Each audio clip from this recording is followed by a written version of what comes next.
Pameran seni rupa bertajuk Surat Menyirat, Secari Pesan dari Anak Cucu Bangsa berlangsung pada 24 hingga 28 Oktober 2024 di Ruang Dalam Art Space.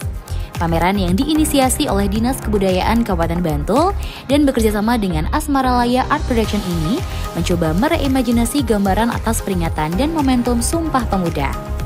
Sebanyak 16 seniman yang berasal dari Bumi Percetaman-Sari ambil bagian dalam pameran ini.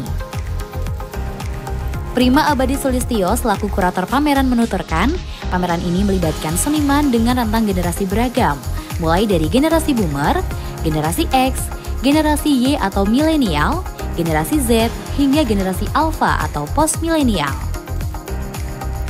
Sementara itu, Kepala Dinas Kebudayaan Kabupaten Bantul, Yanatun Yunadiana menyebut, pameran ini tak hanya bertujuan untuk mengenalkan sejarah Sumpah Pemuda kepada masyarakat dalam bentuk karya seni, namun juga sebagai media edukasi sejarah, serta mengenalkan seni sebagai bagian dari budaya.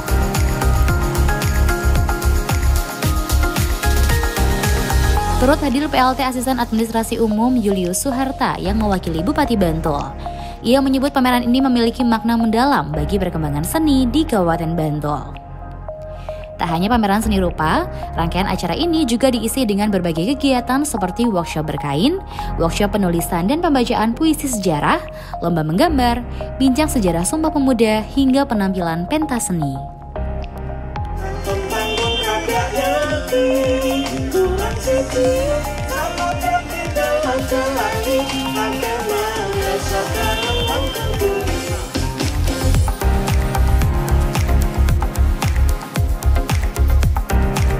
Surat Menyirat pameran kali ini dalam memperingati Sumpah Pemuda sebagai bentuk gambaran bagaimana surat menyirat itu adalah sebuah teks dari bagaimana poin penting, 3 poin penting dalam Sumpah Pemuda tahun 1928 dalam Kongres Pemuda II yang kemudian diterjemahkan.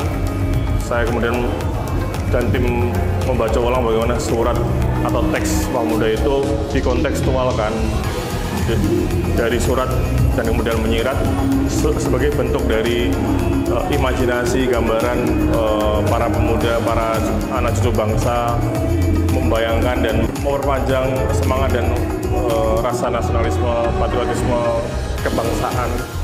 Ngomongin soal keindonesiaan itu tidak hanya terjadi dalam 3 teks penting itu saja, tapi bisa dikembangkan, kemudian bisa dibayangkan lebih luas menghadapi teknologi dan tantangan zaman gitu kan. Untuk kemudian harapannya ke depan mungkin masyarakat atau anak-anak muda kadang itu salah langkah, salah jalur, makanya kemudian hadirnya generasi tua itu sebagai bentuk dari pengayom pembimbing. Jadi Tut Wuri Handayani sebagai pendamping di belakang yang kemudian ketika salah arah, salah jalan itu bisa dikandani. Begitupun juga dengan generasi muda bisa memberikan pengetahuan atas perkembangan teknologi yang mutakhir hari ini yang kemudian mungkin bagi sebagian generasi yang sudah tua atau generasi baby boomer gitu mungkin kurang tanggap atau kurang connect dengan teknologi yang sangat mutakhir itu. Ya itu kan bisa kemudian saling berkaitan, bertautan dan kemudian berkolaborasi dan bisa bersama-sama. Itu yang menjadi bagian penting dari semangat Hari Sumpah Pemuda tanggal 28 Oktober.